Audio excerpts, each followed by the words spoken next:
Ya lo dijo Rafael Acarrá en su famosa canción: para hacer bien el amor hay que ir al sur. Pero aunque esto no siempre sea posible, no hay que dejar pasar la oportunidad para probar algunos de los mejores generosos del mundo. Para ello, Andalucía es el destino perfecto, famoso especialmente por sus generosos, pero ojo, que esta tierra no solamente vive de este tipo de vinos. ¿Quieres saber más? Quédate, que te lo cuento.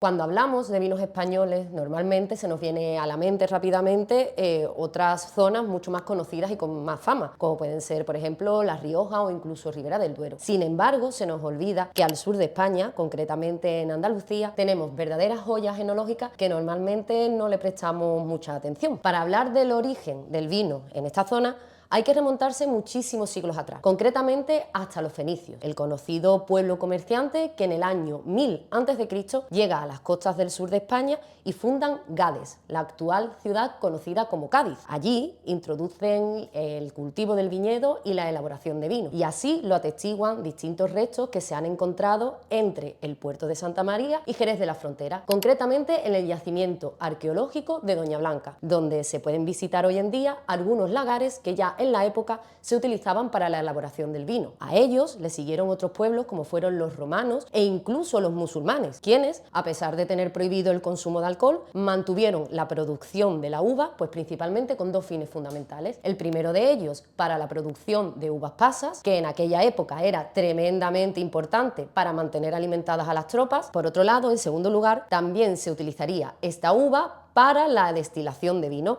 Con ello conseguirían el alcohol, que más tarde pues, se utilizaría con otros fines, como pueden ser la elaboración de perfumes e incluso fines medicinales. Sea como sea, da igual donde surgiera. Lo que sí está claro es que actualmente en el sur de España la elaboración de vino es una tradición que se extiende por todo el territorio, desde Cádiz hasta Córdoba, pasando por otras provincias como son Málaga e incluso el condado de Huelva. En todos ellos existe una gran tradición en la elaboración de vinos generosos. Pero ojo, no solamente de este tipo de vinos se vive en aquella zona. También destacan otros tipos de vinificaciones, como pueden ser algunos tintos y otros blancos mucho más tranquilos con variedades locales que están dando pues muchísimo que hablar. Si os parece, vamos a ver los dos grupos y vamos a ir viendo poco a poco en qué consisten cada uno de ellos. Los vinos generosos son el grupo pues que actualmente puede decirse que tiene más reconocimiento o más peso. Se elabora en zonas muy concretas, como pueden ser en los municipios gaditanos de Jerez de la Frontera,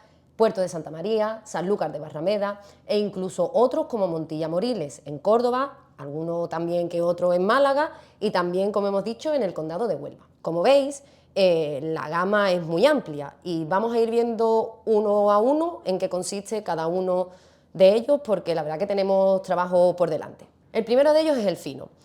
Tal y como su propio nombre indica, es un vino fresco, elegante, con cierto toque salino, que se elabora concretamente en unas ubicaciones muy concretas, valga la redundancia, como pueden ser el puerto de Santa María, Jerez de la Frontera y también en Montilla Moriles, en Córdoba. La principal característica de este vino podemos decir que es la crianza biológica, que es lo que comúnmente se conoce como el velo en flor. En concreto, este velo en flor se trata de una pequeña capa de levaduras que aparece sobre la superficie del vino justo durante su crianza. Estas levaduras, que aparecen solamente en aquellos lugares donde se dan unas condiciones climáticas muy determinadas, va a ejercer dos funciones sobre el vino. Por un lado, va a proteger al líquido del oxígeno, evitando la crianza oxidativa, y por otro, va a metabolizar las distintas sustancias del vino, como pueden ser los azúcares, la glicerina, aportando aromas y sabores que de otra forma pues sería prácticamente imposible de conseguir. Pero bien, tal y como hemos dicho, esta capa de levaduras que se conoce como el velo en flor es un organismo vivo, es decir, como todo ser vivo, necesita aire para respirar. Y justo de esta peculiaridad es de donde surge el llenado tan característico de las botas que se lleva a cabo en esta zona, donde, como podréis comprobar, no se termina de llenar nunca la bota hasta el tope, sino que se deja una pequeña capa de aire para que estas levaduras puedan vivir y respirar. Y a continuación seguimos con nuestro segundo vino, con la manzanilla, que en principio comúnmente se puede creer que se trata pues básicamente de lo mismo que un fino. Al fin y al cabo vienen de la misma uva, de la uva palomino, llevan a cabo la misma fermentación, tienen el mismo tipo de crianza, pero sin embargo son dos vinos totalmente distintos y los paladares más experimentados pueden dar fe de ello. ¿De dónde viene la peculiaridad de la manzanilla? Pues muy sencillo. La manzanilla se va a elaborar única y exclusivamente en Sanlúcar de Barrameda. Como bien hemos dicho, esta capa de levaduras surge en unas condiciones climáticas muy determinadas. Si nos trasladamos hasta Sanlúcar de Barrameda, vemos cómo se trata de una ciudad que se encuentra justo en la desembocadura del río Guadalquivir. Esto quiere decir que tiene unas condiciones de humedad muy determinadas, que se va a traducir en que en esta zona el velo en flor es mucho más espeso que en otros lugares como pueden ser Jerez de la Frontera y el puerto de Santa María. Esta peculiaridad le sirve a este vino como único requisito para incluso tener una propia denominación de origen. Pues bien, tal y como hemos dicho, esta capa de levaduras es un organismo vivo y como todo ser vivo, aparte de respirar, nace, crece, se reproduce y muere. ¿Qué ocurre cuando en este caso, cuando nos encontramos ante un vino, esta capa de levaduras comienza a morir? Pues que deja de ejercer esa protección sobre el vino y el líquido queda expuesto al oxígeno. Aquí es donde nace el amontillado, que es un vino que comienza con crianza biológica, pero que a los últimos años de su crianza queda expuesto a una crianza oxidativa. De hecho, esta peculiaridad es lo que le sirve a muchos para garantizar o incluso afirmar de que se trata del vino más completo de todos. Y a continuación, en nuestra escala de generosos, continuamos con el oloroso. Como hemos dicho, desde el principio hay vinos que se van a destinar a la crianza biológica. Sin embargo, hay otros que se van a destinar desde el principio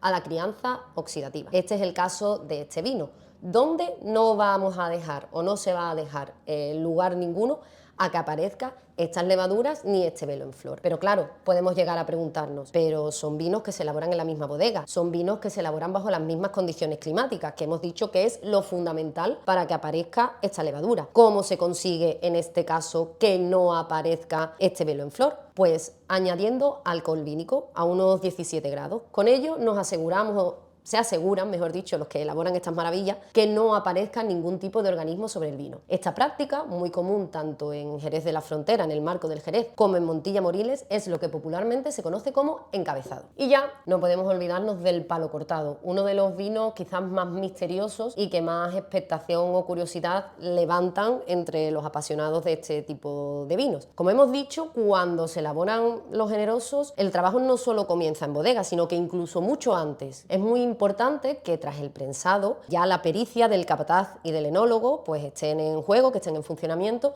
y ellos mismos sean capaces de ver qué calidad tiene el mosto.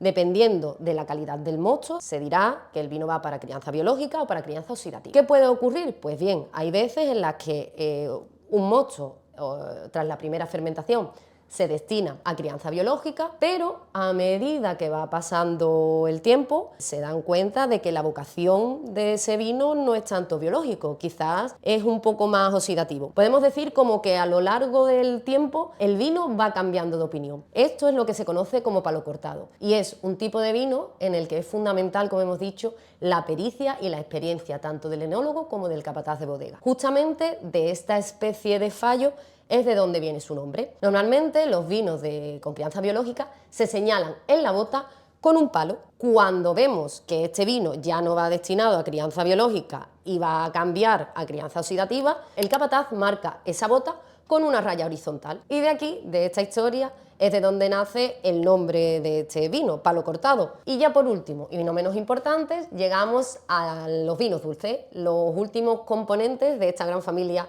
de generosos, que son vinos que se han obtenido a partir de uvas pacificadas. Es muy sencillo. Una vez vendimiada, la uva se deja a secar, se deja bajo el sol durante un tiempo. Esta es una práctica que se conoce como asoleo, de manera que se obtiene una uva pasa. Una uva pasa que va a ser muy pobre en agua, es decir, no va a tener nada de agua, pero va a ser muy rica en azúcares, es decir, va a tener los azúcares muy concentrados. ¿Qué va a ocurrir luego en el depósito de fermentación? Pues que ante tanta azúcar, la levadura no va a poder procesarla toda. De esta forma, aunque se pare la fermentación, se nos quedará un vino con muchísimo azúcar residual. Aunque estos vinos también se elaboran en Jerez y en Montilla Moriles, no hay que olvidar que la gran tradición existe en Málaga, donde la uva moscatel es la variedad reina en este tipo de elaboraciones. Como veis, hemos cambiado nuestro escenario. De tener una gran cantidad aquí de botellas, hemos pasado a tener solamente 2, y es que ahora vamos a hablar del segundo tipo de vinos que se elaboran en esta zona, las vinificaciones más tranquilas en blanco y en tinto. Provincias como Cádiz, Málaga, Granada,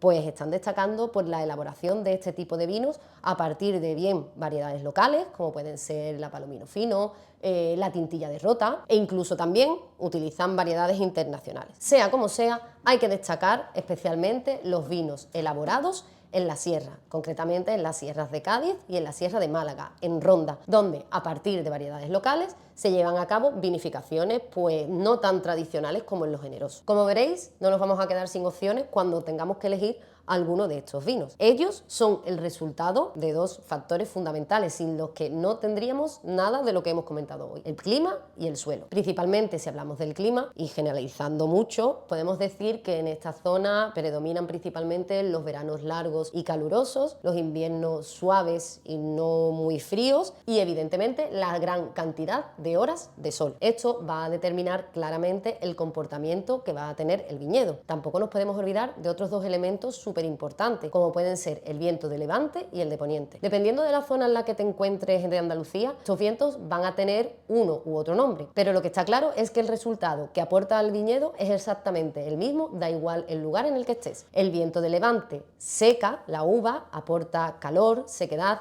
mientras que el poniente aporta mucha más humedad, dando incluso cierto respiro al viñedo cuando se encuentra en verano. En cuanto al suelo, pues eso ya sí que es un poco más complicado, ya que dependiendo de la zona en la que nos encontremos vamos a ver un tipo u otro de suelo. En la zona de Córdoba nos encontramos suelos mucho más arcillosos y calcáreos, mientras que en la zona de Málaga y Ronda abunda el granito. Sin embargo, podemos decir que el suelo como más conocido o más peculiar es el que se conoce como la albariza, que predomina en la zona de Cádiz, en el Triángulo de Jerez. Se trata de un suelo muy peculiar, principalmente por 2 características. La primera de ellas es su alta capacidad para retener el agua. Para que os hagáis una idea, la albariza actúa como una esponja, de manera que en otoño, cuando llueve, las escasas precipitaciones que se registran en la zona quedan retenidas en las capas más bajas del suelo. Esto permite a la planta que cuando necesite agua, pues concretamente en verano,